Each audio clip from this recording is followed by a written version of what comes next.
Baik, selamat malam. Perkenalkan, nama saya Venantius Nicolaus Jeffrey Bue dengan NIM 1723030022. Di buku review yang ke-8 di Sosiologi Terapan dengan judul Teori Masyarakat Informasi. Kali ini saya akan membahas buku tersebut atau mereview buku ke-8 tersebut. Teori masyarakat informasi. Informasi dianggap sebagai ciri khas dunia kita. Dulu ekonomi dibangun di atas industri dan penaklukan. Kita sekarang menjadi bagian dari informasi global ekonomi. Media yang menyebar dan memperluas pekerjaan informasi dan perkembangan internet meyakinkan banyak orang bahwa hidup di masyarakat informasi adalah takdir kita semua. Mengatasi di era arus informasi, hubungan virtual, dan perubahan besar merupakan tantangan bagi satu dan semua.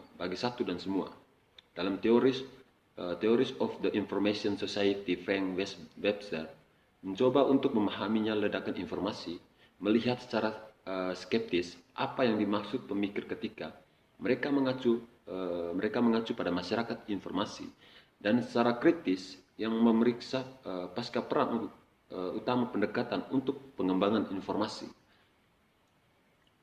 Edisi keempat, studi klasik ini mempengaruhinya dengan penelitian baru dan dengan perubahan sosiologi dan teknologi dari revolusi Twitter Afrika Utara hingga krisis keuangan yang memperkenalkan resesi terburuknya dalam seumur hidup, hingga munculnya media sosial dan blog dan menilai kembali karya ahli teori kunci dalam terang perubahan ini.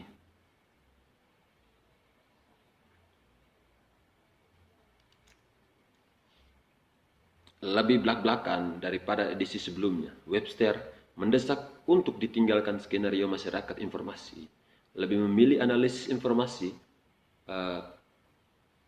hubungan yang telah lama dibangun. Buku interdisipliner ini merupakan pembacaan penting bagi mereka yang mencoba memahami perubahan sosial dan teknologi di era pasca perang. Itu membahas masalah-masalah yang menjadi perhatian utama siswa sosiologi, politik, geografi, komunikasi, ilmu informatika, studi budaya, komputasi, dan perpustakaan.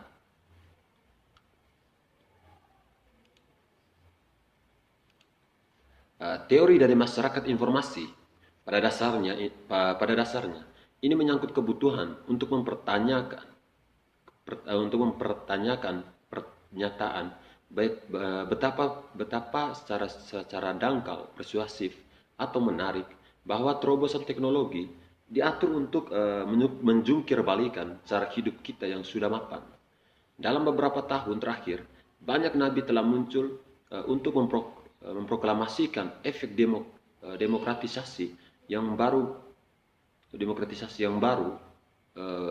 media. Apakah itu melalui mobilisasi orang yang pernah diabaikan atau crowdsourcing, kemampuan interaktivitas, komunikasi komputer, atau prospek untuk desentralisasi pengambilan keputusan. Pada awal tahun 1990-an, ada beberapa advokasi demokrasi elektronik membuat klaim untuk mengadakan plebiscit tentang apa saja dengan kenyamanan dari terminal rumah. Namun, komentar tentang perluasan demokrasi dan penguatan telah meningkat pesat sejak milenium. Pada saat sama seperti itu menjadi lebih terukur dan arus utama. Hibah penelitian dan jurnal serius sekarang tersedia bagi mereka yang mungkin memeriksa konsekuensi politik. Apa partisipasi mereka ditawarkan melalui internet, melalui blog, oleh informasi pemerintah yang tersedia secara online ataupun melalui Twitter. Buku saya yang sedang berlangsung bertujuan untuk menantang pernyataan teknotentris, moderat sebagai serta ekstrim atas dasar penyederhanaan yang berlebihan, sering angan-anganan, dan mulai dari posisi salah kepala serta mengabaikan bukti apa yang sebenarnya terjadi. Theories of the Information Society, edisi pertama yang dirancang pada tahun awal 1990-an, yang mengatur tentang klaim terkait bahwa dunia baru muncul sebagai sebagian besar di belakang terobosan teknologi. Ini ditetapkan menjadi ekonomi tanpa bobot baru. Dunia yang mengabaikan cara berperilaku yang sudah mapan, sebuah zaman di mana berpikir cerdas menyatu dengan munculnya masyarakat informasi. Edisi 2 dan 3 terus terlibat klaim serupa untuk dampak teknologi karena tampaknya klaim tersebut untuk efek teknologi tidak dapat diredam. Sungguh luar biasa bagi saya bahwa dasar-dasar argumen yang dikemukakan oleh informasi pemikir masyarakat, betapapun mereka ditolak, terus kembali. Revolusi mikro elektronika yang dikatakan membawa informasi. Teori masyarakat informasi.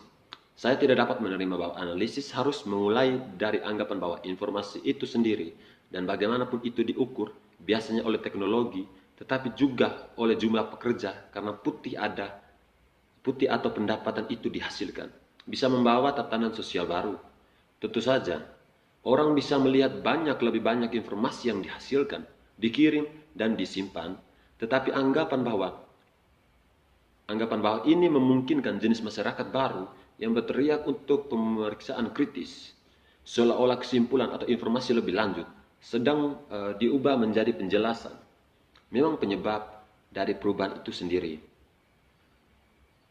Di antara para ekonom politik bicara adalah dari ekonomi baru di mana wirausahawan pengetahuan cepat berpikir tentang keuntungan. Di antara referensi yang lebih sensitif secara budaya adalah ke dunia maya. Realitas virtual, tidak ada tempat yang menyambut, yang imajinatif dan inventif. Di tengah perbedaan pendapat ini, yang mencolok adalah meski mereka oposisi, artinya para ulama mengakui bahwa ada sesuatu yang istimewa tentang informasi. Di literatur yang luas dan berkembang yang berkaitan dengan abad informasi, di sana adalah sedikit kesepakatan tentang karakteristik utama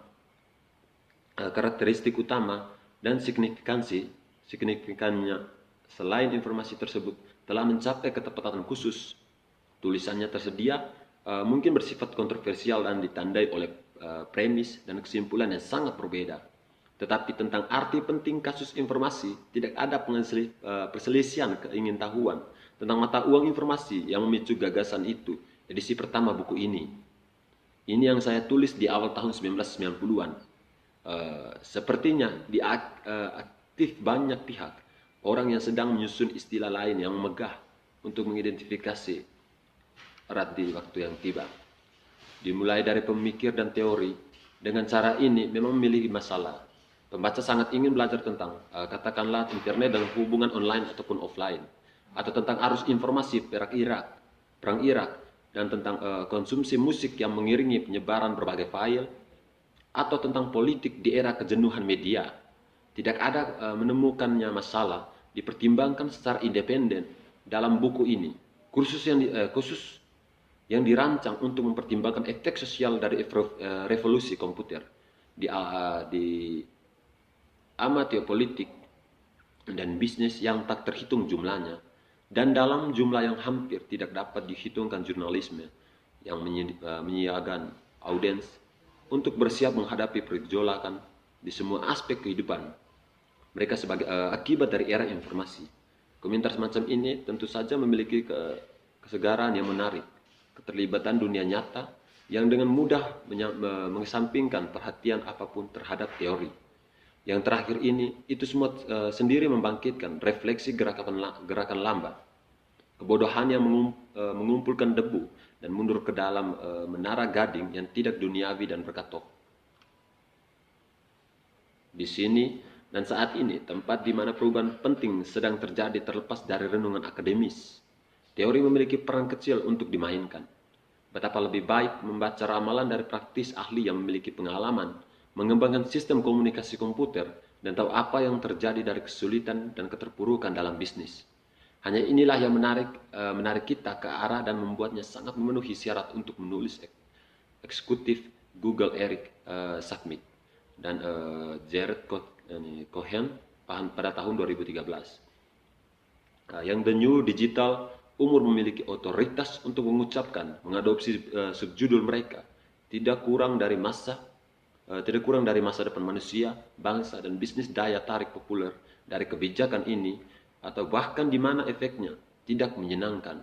Sebagian besar bersandar pada gagasan yang masuk akal, bahwa ekonomi nasional sebanding dengan rumah tangga.